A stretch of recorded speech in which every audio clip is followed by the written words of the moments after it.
Is it like an addiction? Is it like crack? Is it like cocaine? No. It's not like that. It No. never comes down to the like when people steal, they get that high. You know what I'm saying? When the guy cross-dresses, he gets that high. No, I don't think that's true, but I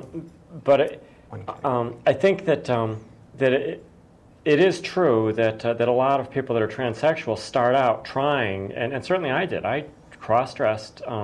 For a time, I thought I was a cross-dresser. I very quickly realized that wasn't the case. At one point, when I was young, I thought, oh, okay, I'm gay. No, that's not it. And I went through a phase where I tried cross-dressing and realized, no, this isn't it. And eventually realized exactly what I was. But I don't think that it just doing that, I don't think it's sort of a self-fulfilling thing. Okay. Thank you very much for your time. I wish you all the best. And one last question. Does anyone have a percentage on how many men or women have gone to the other sex because of bad relationships? Years and years of bad relationships. Just said, screw that, I'm going to go to the Wow. That's okay, have a great night. All right. Thank you. Thank for you. calling. That's an interesting question. Well, I definitely have never seen that research out there. Wow. The unfortunate thing about any transgender issues is it's hard to get the research out there. There have been studies done looking for that biological difference, and I mean, when you're looking for brains to research, and then you're looking for only transgendered brains to research, that's a hard commodity to come by. Sure. And then you want to cut open the live transgender brain to see how it works. There's a problem. No. It is. I mean, it's always a matter of how much of your identity you are willing to have out in the public. When you're looking at young kids, like you said earlier, when you're saying no, don't do something to a young child, all you're teaching is your identity is not okay to show people. And I think that's where a lot of that suppression and maybe starting out with cross-dressing or experimenting with being gay or lesbian comes from, is a lot of young people just don't realize that a transgender identity is an option. Yeah. They don't know that they could do that. That's right. And going through those phases and kind of maybe trying on cross-dressing or trying on a gay or lesbian identity is kind of working towards realizing what are your options as a human being. Right. What are the things I could possibly do? Yeah. And when you realize that becomes a potential for you, I think there's, you know if it fits or not. Yeah, that's very interesting. Certainly for me, that was very, very true. Yeah. It was. I grew up. I don't want to say how old I am, but I grew up in a time when it was certainly less acceptable, and yeah, I went through those phases, and it was sort of a progression for me. I think looking back on it, it was sort of it was my way of trying to work my way into what I really knew somewhere inside. I knew what I needed to do, and I was just sort of inching my way forward to try to make it all happen. And it wasn't until there came a point when I sort of made that realization that, oh my God, I can't actually do this. It was amazing. It was an amazing revelation that day when I realized this can actually happen. Yeah, if you look at it from a media perspective and thinking about growing up as a young child, seeing those models in the media really teaches you what's available for you in life.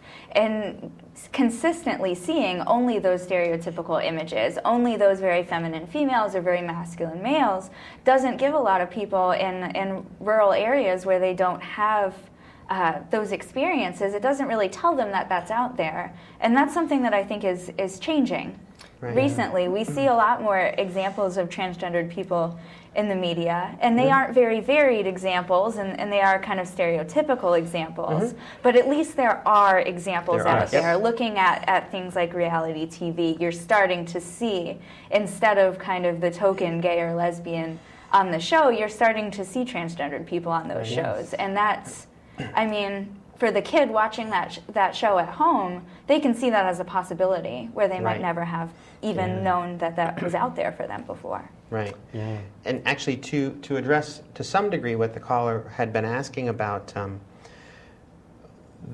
as you said, I don't think I've ever seen any studies being done on people who attempt to transition because of bad relationships. But certainly, I did see a statistic a number of years ago that there are, to preface this, there are very well-documented guidelines for healthcare professionals to follow when you're treating somebody diagnosed with gender identity disorder.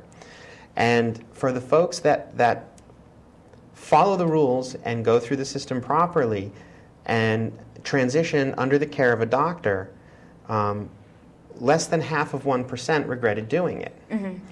For the folks that get black market drugs, who finagle or finagle letters of recommendation and finagle therapists and stuff, it's a much higher. It was up in the teens to 20s% of people that regretted their decision. So I guess what I wanted to point out was that there's a pretty strict process in place that healthcare professionals follow to try and identify if you have any other reason for transitioning other than being gender dysphoric. Right. That if there is something else, some other emotional stress in your life, or a brain injury, or whatever, you go through a battery of tests and therapy sessions to try and wean out, is there any reason that you might be using this as an excuse before they let you do it? Yeah, which is a good thing. I don't want to interrupt you, but we are apparently out of time. Already? Wow.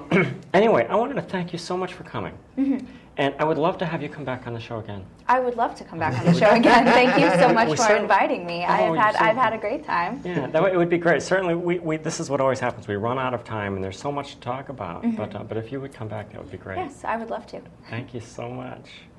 And I think we are being pushed off the air. Anyway, thank you all for joining us, and we will see you next week. Bye-bye.